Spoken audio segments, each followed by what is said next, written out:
Hey guys, this is video number 4 of my brief excerpts from the Jillian Michaels interview. And in this video, I ask her the question, as a successful entrepreneur, how do you keep the balance? Now, the answer that she gives is quite surprising.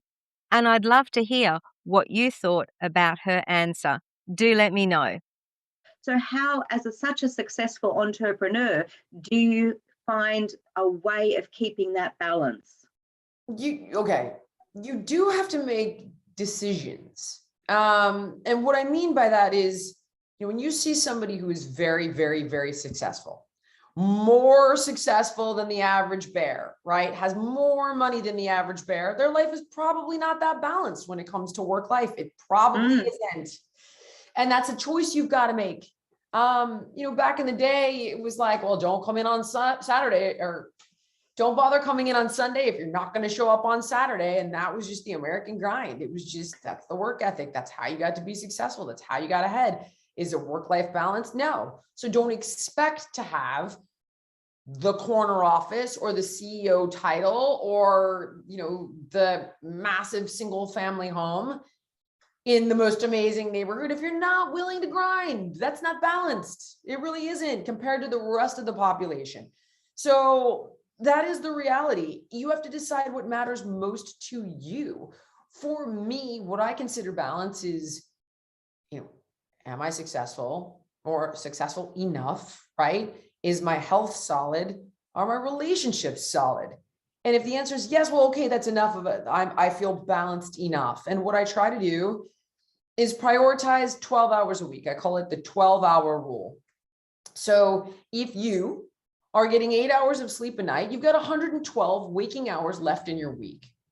If you spend 50 on your family and your kids and running your household, and maybe you're lucky enough to be married and maybe you don't have kids, right? But this is your worst case scenario. You're a single mom.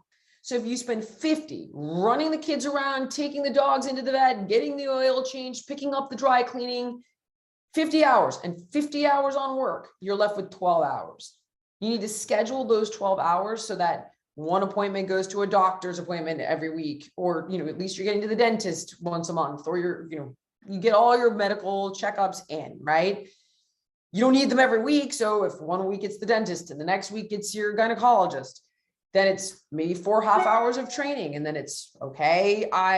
It's a date night or a brunch with friends. If you take those 12 hours and you schedule it so that you've got a hobby, something with friends, healthcare, fitness, for me, it's enough.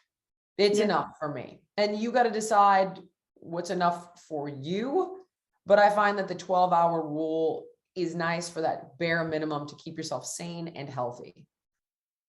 Thank you to Jillian Michaels for those fantastic tips. I hope that they've been useful to you. And I'd love to know which of those resonated most with you. Do leave me a comment, share down below, and I promise I'll respond to every single one. In the meantime, if you'd like to work with me, whether it's about your work, your business, or even just living a more fulfilled and happy life, then do reach out. My contact details are also down below. Hope to catch you soon.